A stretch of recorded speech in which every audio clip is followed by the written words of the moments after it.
mais um corte de bubuiá, mais um corte de bubuiá, de bubuiá.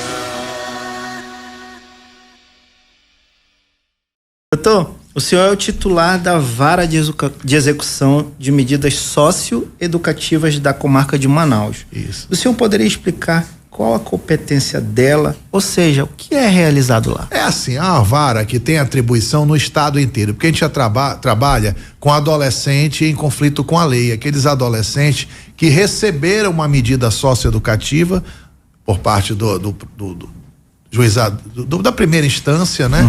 Dos juízes que julgam os processos. Quando aquela decisão ela transita em julgado, o adolescente é enviado pra gente a partir daí iniciar o que se chama de execução da medida, o cumprimento da medida socioeducativa. Então elas podem se dar no meio aberto, a maioria, né? Sim. Então é quando eles cumprem as medidas em prestação de serviço à comunidade, liberdade assistida, ou no meio fechado, quando eles cumprem com restrição à liberdade, né? E nesse aspecto, com relação à restrição à liberdade, a vara que eu ocupo, a execução de medidas socioeducativas, ela é uma vara de abrangência estadual, porque só na capital, Manaus, é que tem estabelecimentos para receber os adolescentes para cumprirem medida de internação. Então eu recebo adolescentes de todas as comarcas do Amazonas para fazer o chamado meio fechado, né? E ali a gente segue dentro da sistemática da lógica do ECA, do SINASE, que é a Lei de Execução das Medidas Socioeducativas, ou seja, que prioriza uma chamada função pedagógica da medida socioeducativa, que ela tem prevalece sobre a questão meramente retributiva, punitiva, digamos assim. 80%, para que as pessoas me entendam, 80% do caráter de uma medida socioeducativa visa o redirecionamento do adolescente, a chamada ressocialização, 80%. Sim. E 20% a questão punitiva, fez, tem que pagar e tal. É diferente do sistema prisional dos adultos, que metade da pena que um adulto recebe é retributiva, aquele chamado castigo, fez, tem que pagar. A outra metade visa a ressocialização. Aqui, na socioeducação, é diferente. Por quê? Porque os adolescentes são pessoas em formação, então eles respondem perante uma justiça especializada, a Justiça da Infância e Juventude. Olha, eu não deixa no caráter lato, não deixa de ser, né? Mas a gente procura fugir desses conceitos, assim, é conciliação, é mediação.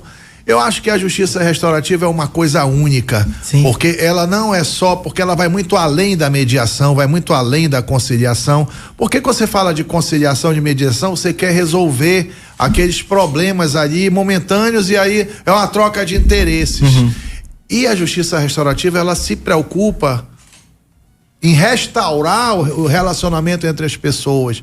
Exemplo, uma pessoa pratica um roubo, aí você coloca frente a frente essa pessoa que praticou o roubo com a vítima, participação voluntária, tanto da vítima quanto do autor do crime ou do ato infracional, dependendo da idade da pessoa, e é voluntária essa pessoa. Então, começa a vítima falando, dizendo, olha, eu ia andando na rua e quando eu fui assaltado e hoje eu tenho medo de andar na rua, aquele dinheiro eu ia pagar minha conta de água, minha conta de luz, a conta do meu celular, ou então me roubaram aquele meu celular pois eu fiquei meses sem poder comprar outro, ainda estava pagando, tive que terminar de pagar a prestação. Então, isso, o autor do crime ou do ato infracional, ele tá vendo o que ele causou na vida daquela pessoa, entendeu? Então você dá um rosto para a vítima e você também dá um rosto pro autor do ato infracional, o autor do crime.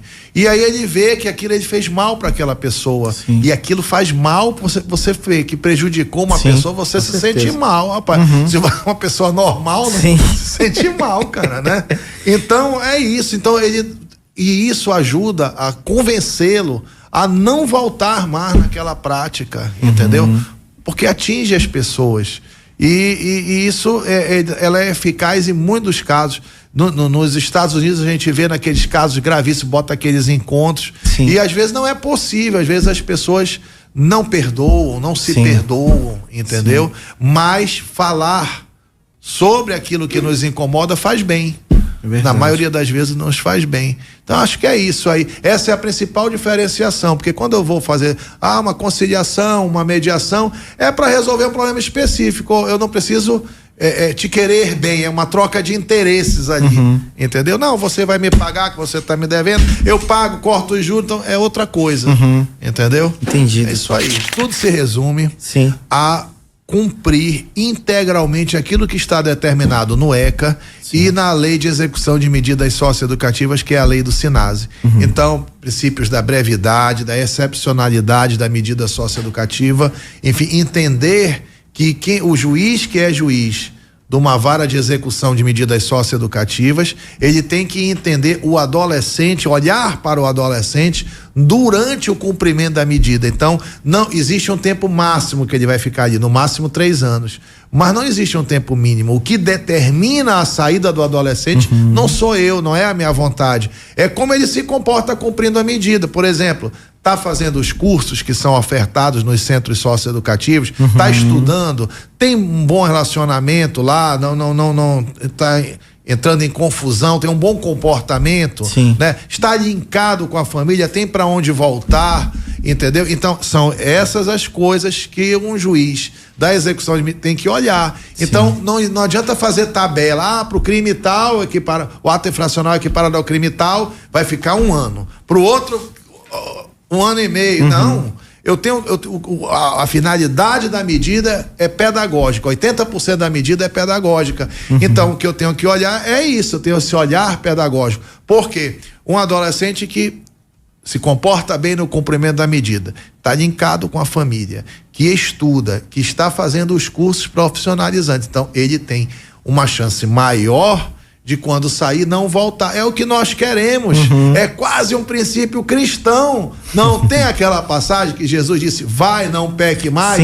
A gente fala para os adolescentes, saia daqui, vá e não volte mais para o sistema socioeducativo. E nós estamos conseguindo. Você sabe qual é o índice de adolescentes que cumprem medida socioeducativa no Amazonas e que voltam de novo para cumprir outra medida? 6%.